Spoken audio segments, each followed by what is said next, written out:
So 2 weekends ago, I was thinking. This video got sparked by pretty much Kill La Kill episode. What was it? Was it 20? Yeah, it was 20. But it was more than that. It was thinking back to some thoughts I had over the last 2 to 3 years about the symbiotic relationships that humans have, okay, with one another. Because, and I'll explain more into that in the detail in a minute, but the reason I say it is, you can see the tag Kill La Kill, is because I will be referencing Kill La Kill a lot in this video. I won't be trying to spoil anything, but I'll simply be alluding back to that, and then I'll explain in some kind of parallels, not trying to spoil, you know, the series for no one who has yet checked out Kill La Kill. If you've not checked out that bit of anime greatness, go check that out. And I will say it's not a series for everybody, apparently, you know, because they can't look over things like a bit of nudity, even though it's not really nudity. There's different elements in it that might not be your fancy, so to say. That might not be your preference. But Kill La Kill is a phenomenal show, you know, from a literary standpoint. It's great. Now, some people disagree with that, just on a tangent, but some people disagree with that. But I'm telling you, from the characterization, character development, the plot twist, the symbolism. Oh my goodness, the symbolism, yo. The symbolism. And I will be doing another video, actually, should be the day after I drop this video as well. Whenever it uploads, but I'll record it. That deals with actually episode 21 and entitled The Art of War, okay? Should have came out sometime last week, but it is what it is. That actually stems from episodes 20 and 21. Yeah, probably 20 and 21. But anyway, because I'm collecting my thoughts on a few things. But to my main point about symbiosis. Now, symbiosis, and it actually does play a huge role in the anime Kill La Kill, and that's why I thought about it. Now, it's not to the same degree as the symbiotes from Spider-Man, for example, even though those tend to play a parasitic relationship on most people. Venom's different. Venom and Carnage are different. They're individuals. Carnage, I believe it's mutually exclusive, or I should say mutually parasitic, and Venom is actually is it mutually exclusive? Yeah, normally it's mutually exclusive. Their relationship, the Venom symbiote and Eddie Brock, is interesting. The Cassidy, whatever his name is, and the Carnage one, that's mutually parasitic. They're both using each other. But I'll get more into that in depth as the video goes on. Now, when you look at basic biology, okay, you will see some of these I actually present. I'll talk about them in a animal kingdom perspective, because there are, for example, rivalries, one of them, and there are some rivalries, but not to the extent of that way humans do it. Understand this. Now, the three main types of symbiosis, okay, because not everything is symbiosis. Just because you deal with each other, just because you know, there's communities, there's families, there are parent-child relationships, there's whole biomes, ecosystems, and all that. It gets more complicated than that. But with symbiosis, it's pretty much, this is symbiosis, a link between two organisms, a close link between two organisms, I should say. And what I mean by that is, like, they pretty much need each other, so to say, or one needs, it's on a necessity, okay, on a necessity plane there. Like I said, I'm trying to give a simplistic definition of the matter. Now, we see in nature, we see three types: mutualism, which most people think of when they think of symbiosis or symbiosis; commensalism, which is actually quite rare, we see in nature; and parasitic, which is also symbiosis. A lot of people think about. They don't think about commensalism. Now, what mutualism is mutual beneficial gain for both creatures. Okay, for example, the lamprey and the shark. Okay, the lamprey gets a free ride and free meals, and the shark gets cleaned, something like that. What's another mutualistic? There's a bunch of them. It's been a while. What's another mutualistic? That I'll give one. That's the example that's coming up. There's others. You can look them up. Okay. An example of commensalism is probably what barnacles on whales. To the point that barnacles are protected. They get somewhere to go. Easier to gain food and whatnot. But as far as we know, they neither help nor hinder the whale. Okay, the whale is not affected as far as we can gather. So that's commensalism, where one organism actually benefits and the other is not affected. Now, parasitic symbiosis, I should say, is where you have a leech. If say a leech got onto whether it be a human or any other creature and just latched there and stayed there and was not, or more example, a tick or a flea, on a dog or a cat, for example. Those are more common. The dog and the cat are suffering, but the whether it be the leech, the tick, the flea, it's sucking the life. It's continual. That kind of thing where it's benefiting at the expense of another. Those are all symbiosis because they're close relationships. It's a necessary for at least one of the entities, if not both. Now, when it comes to humans, and I'll deal with that. Those are 3, and there's actually 7 overall. Now, the first one I'll obviously deal with mutualism. And in the case of Kill la Kill, you can think back to, there's 2 examples. There's between Matoriko, who's the protagonist, and Makan Shoko Mako, I'll say one of the greatest side characters ever. Actually, my favorite character in Kill la Kill. And there's also Matoi Ryuko and her Kamui Senketsu. Now, that's an article with clothing that's actually sort of living. It's watch Kill la Kill and you'll know exactly what I'm talking about. Now, with Mako, I deal with both of those. With Mako and Ryuko, Mako is the best friend of Ryuko in the story, right? In the anime, in the show. Mako also acts as the voice of reason for Ryuko throughout the show. She says, time out. She's comical and whatever. They're on the same wavelength. They're that best friend, Mako and Ryuko help and hurt each other. They're in there. They're in there like swimming. They're tight. They're there for one another. Okay, especially Mako for Ryuko. Now, even in a mutualistic relationship, it's very hard to get it on an equal playing field. Usually, one benefits more than the other, and Ryuko benefits more than Mako. And in the same sense, you could say Ryuko benefits more from Senketsu than Senketsu benefits from Ryuko. Ryuko, she gets powered up. Senketsu, that's their partners. They were made. That's the reason he was made, and this and that. But he acts as a protector. He acts as a friend. Someone to comfort her, and so both those relationships exhibit a mutualistic relationship. Now, from the terms of commensalism, okay. In a commensalistic relationship, I guess you could say, who has a commensalistic relationship? Oh, here's this. Ryuko and the Makon Shoko family. The whole Makon Shoko family. Mako, her dad, her brother, mom, and Guts, the dog, the family dog. The Makon Shoko family doesn't really benefit from Ryuko being there. I mean, they love her, they care for her and whatnot. They're her adopted family, since her family, for the most part, unless what she thinks, until plot twists. I'm not going to get into there. There's some plot twists and craziness with her own family.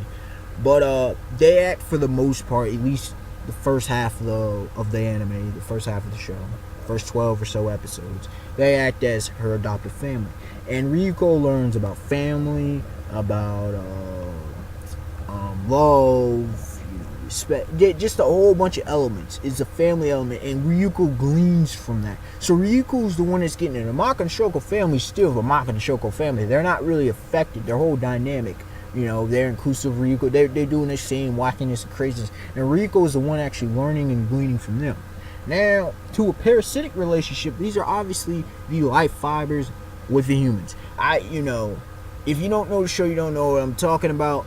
But the life fibers, they're parasites. They, take the energy from humanity. That's just what it is. Even in the case of the Kamuis, to some degree, they, blood and whatnot, they take the energy from them. Now, here's where it breaks down from. In a mutualistic situation, you have mutualism. But then there's two other types of mutualism. There is, for one, mutually exclusive. Hold on, I'm trying to think. I'm making sure. Yeah, mutually exclusive and rivalries. Okay, mutually exclusive goes something like this. Where both are. It plays out more in alliances. Okay, so. For example, Nudist Beach and the Elite Four.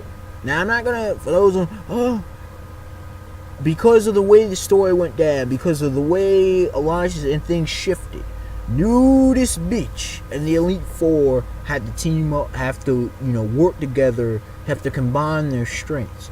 And, we see that a lot of times. And whether you go with sports, the old thing is you would rather more be like a family if you're on a team, but you don't have to love each other. You just have to work together towards a common goal. Anytime you work towards a common goal for a long enough period, you become mutually exclusive. Each has his own ends, his own reasons for achieving it, but you have a mutual goal. And working together is the best option. You're not trying to stab each other in the back.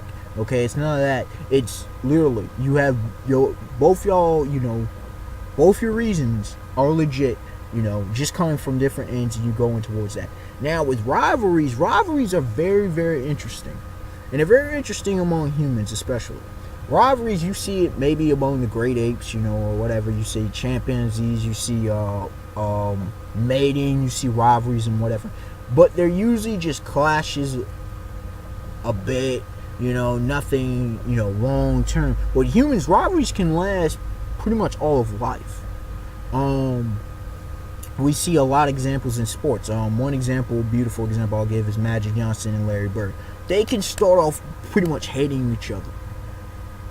But eventually there's either a growing respect and possibly a love if the rivalry goes on long enough, because you're in such close relationships. So this is one of the paradoxical situations of relationships when it comes to living beings. Okay, now two examples show once again up in Kill la Kill. We have, did I say mutually? Yeah, I'd say mutually exclusive.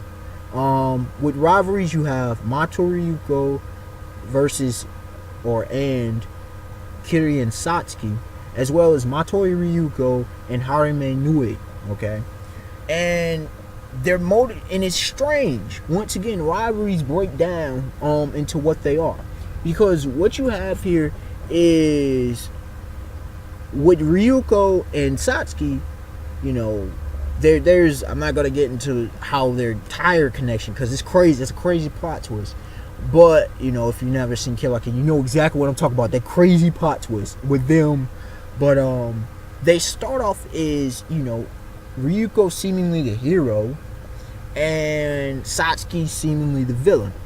As time goes on, Satsuki becomes an anti-villain, and Ryuko, her status, she becomes neurotic. Her question, is because it's a buildings romance, a coming of age story. There's a lot of questions and situations Ryuko's in. So Satsuki, they both, because of the clashes, after each clash, they experience time of growth, time of character development, greater characterization. Ryuko sometimes faces, we couldn't say regression, but she stumbles. And there's a whole list of it. You know, they need each other to grow. Okay, so by this point in the story, you know, episode 21, they both, you know, whether they don't say it or not, they've, for the last few episodes or so, have gained a mutual respect among each other. Now, Ryuko and Nui, for, oh goodness, their reason, oh, you going to talk about, Nui doesn't hate Ryuko. That's the funny part about it. Nui doesn't hate Ryuko. She's definitely an antagonist. She's a villain, sort of. Like, it's strange. She's villainous, but she's redeemable. And I'll get to that, and I believe in the art of war. And I'll actually talk about Nui. But Ryuko can't stand her for good reasons and questionable reasons. Ryuko's dealing with her own issues. And Nui, like, she pushes Ryuko. And she pushes Ryuko. And she continues to push Ryuko and to try to make her stronger. Okay? But, and also, plot twist, Nui is the only person that can truly understand Ryuko, because they are very similar. Different, but very similar because of anatomy and whatnot. But at the end of the day, there is an incident that happens when Ryuko is not in her right train of mind, thought process, when she's brainwashed or whatever by Kirin and Ragyo, Sasuke's mother, right? The main villain, I mean, Kirin Ragyo, oh goodness, my current favorite villain, by the way. The scene with Ryuko and Nui in episode 21, if you see, you know exactly what I'm talking about. That, I believe, was very symbolic as to the change with Ryuko. While Ryuko and Sasuke are gonna have mutual respect amongst each other, you know, you're not gonna be buddy, but they're gonna, you know, they'll, you know, may help each other out or do what they do, because Sasuke's always trying to knock sense in Ryuko. Ryuko's always with her ideology clashing with Sasuke's, so there's that. They never be that close. But with Ryuko and Nui, not only because they're anatomy, but because the way Nui is, she fights Ryuko, but it's strange to say, because she's a free spirit kind of person. She is a redeemable character. My bad, y'all. She's a redeemable character, and, you know, knocking that smile off her face. Just saying, no, she gets serious when she needs to. They may have a very interesting relationship by the end of the show, and from the point on, I could see them having a very interesting relationship, very close relationship. Different from Mako and Senketsu's relationship to Ryuko, but, you know, somewhat kind of friends, or be close, you know, allied to some degree. I don't know exactly. It's I'd have to talk more about it to be able to go into it. Now, another type, you know, my sixth type is mutually parasitic, and from this we see Kirin Satsuki and Ragyo, Kirin and Ragyo, okay, mother-daughter, right?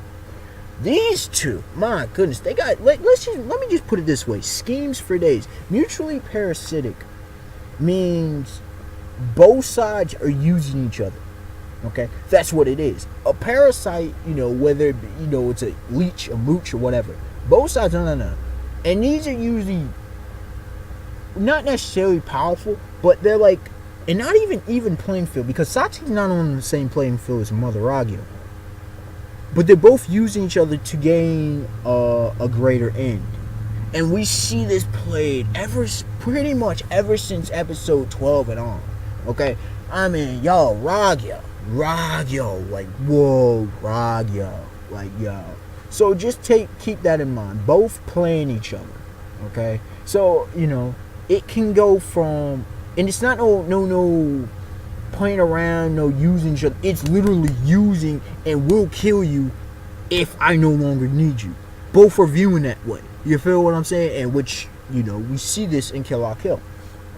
And now the seventh one, and this is one I'm still, you know, somewhat contemplating. So give me a second to pull it out. Mutually parasitic. Because I know there's another relationship. I have to think for a second. Hold on.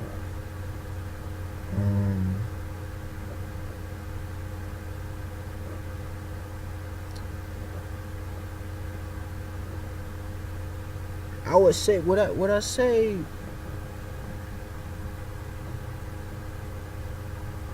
fate? No, no. Ideological enemies. I'll go protagonist and antagonist. What's the? It's kind of. I'm thinking it'll come like Batman and Joker. I'm trying to find the proper term for it. Mutually antagonistic. I guess it's strange. It's a strange concept that exists pretty much purely among humanity, because what it is it's not parasitic. That's the thing. It's just his own separate. It's not commensalistic. It's not really mutualistic. And although mutualistic parasitic sounds paradoxical, it's not. It makes sense if you think about it in practice and logic. But it's a mutualistic antagonism, and it's you could see it in Matoi Ryuko and Kirin Ragyo. It's where you often see protagonists and antagonists, but it goes deeper than that. It's very hard to, you see it used in literature, but it's hard, very very hard to explain. It's easier to showcase than it is to explain.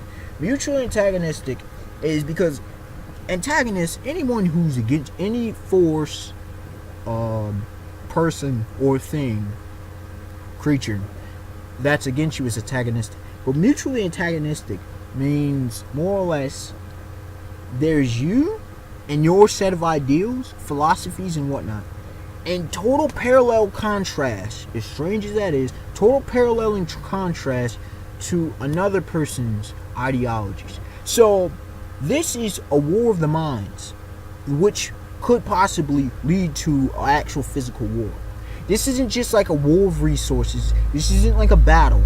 It's literally two ideologies, completely different schools of thought or philosophies or mentalities, what may have you, clashing.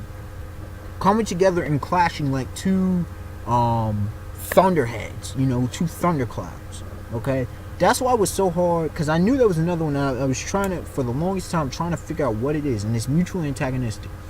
When you come with Ryuko, she comes, whether it be freedom, I do what I want, her identity, her, independent identity, her just, mainly freedom and independent identity. I'll stick with that. There's probably some more, but, I don't want to extend this video too long. Against Ragyo, who's like, no, we need to be dependent on life fibers. We need to, you need, control. And that's the thing. Control versus freedom.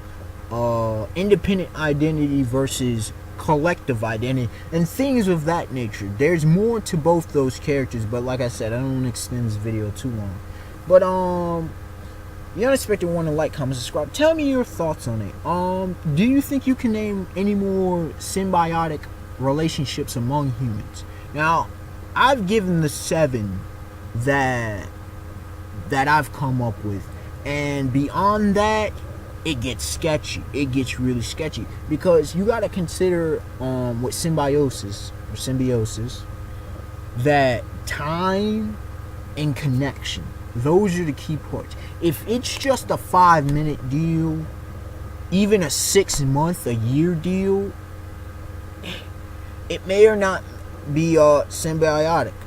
But if it's years, if it's, it can be shorter, like a year or so, maybe even 6 months. It depends on how much time was spent. It depends on the bond that was developed.